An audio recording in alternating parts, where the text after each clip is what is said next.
দর্শক, ঢাকার বাইরের তাপপ্রবাহের খবর জানবো। খুলনা থেকে যুক্ত হচ্ছেন আমার সহকর্মী প্রবীর বিশ্বাস। প্রবীর, খুলনা অঞ্চলে তো প্রচন্ড গরম, সব মিলিয়ে জনজীবনে কি অবস্থা এখন বিরাজ করছে সেখানে?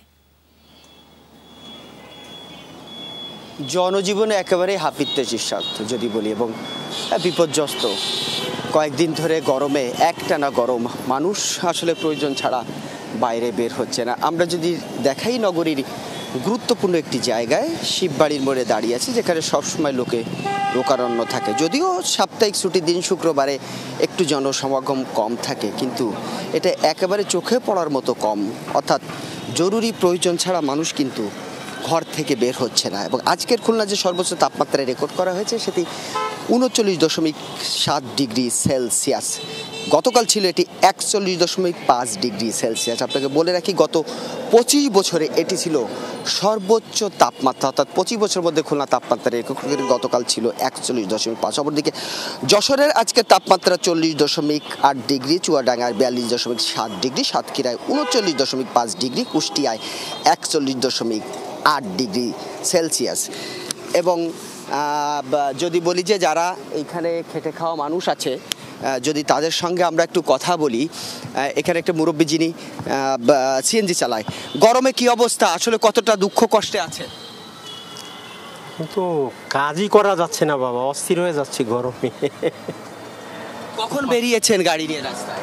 দুপুরে বাড়ি গেলাম, এই কিছুক্ষণ আগে আবার আসছি। গরমের জন্য দুপুরে বাড়ি চলে গেলাম। এটাই বাস্তবতা ইশরাত, যে বিভিন্ন সময় দেখেছি যারা খেটে খাওয়া মানুষ রয়েছে, ভ্যান চালায়, রিক্সা চালায়, ইজি বাইক চালায়, তারা দুপুর সময় চলে যায়, আবার কিছু পর আছে। আরেকজন পথচারী পেয়েছি। গরমে কি অবস্থা, কেমন আছেন? গরমে তো অবস্থা ভালো না, সেরকম যেরকম গরম সেরকম অসুবিধা। এই গরমে তো মনে করেন সেগুলো রোডের ঘাটে বাইরে যাওয়া যাচ্ছে না। নিজেকে মেলান্ত দুর্বল, অনেক কিছু সমস্যা হচ্ছে, বুঝছেন। আমরা আরেকজন রিক্সা চালকের সাথে কথা বলতো। আপনাকে তো সবসময় খোলা আকাশের নিচেই গাড়ি চালাতে হয়, রিক্সা চালাতে হয়, এই গরমের ভিতর কিভাবে চালাচ্ছেন আসলে? কি করা যাবে ভাই, গরিব মানুষ, আল্লাহ দিয়ে খুশি, আমরা সেভাবে নিয়ে খুশি। এছাড়া তো কোনো পথ নাই, আল্লাহর পথ আমার হাত নাই। কেউ বৃষ্টি চায়, কেউ মনে করে কয় রোদ দাও, আর আমাকে ধান কাটতেছে, বৃষ্টি দিলে মনে করো সমস্যা। আল্লাহ যেমন দিয়ে রাখে আমরা সেমনি খুশি ভাই। আপনি প্রতিদিন কত সময়ের জন্য রিক্সা নিয়ে বের হন এই গরমের মধ্যে? সকাল মনে করেন 8টা-9টার সময় বার হয়ে, আর রাত মনে করেন 8টা-9টা পর্যন্ত চালাই, এইভাবে চলবে। আমরা শুনছিলাম ইশরাত, আসলে খেটে খাওয়া এসব মানুষের জীবনই সবচেয়ে বেশি বিপর্যস্ত, যাদের খোলা আকাশের নিচে কাজ করতে হয়। তারা বলে যে উপরের তাপ, আবার নিচে যে পিচ রয়েছে রাস্তায় সেই তাপ, এর মধ্যে মানুষ অস্বস্তিতে, এবং গভীর রাত পর্যন্ত গরম। বিশেষ করে শিশুরা এবং বৃদ্ধ যারা রয়েছে তারা আস্তে আস্তে অসুস্থ হয়ে পড়ছে এই গরমের কারণে। ইশরাত, প্রবীর, আপনাকে অনেক ধন্যবাদ।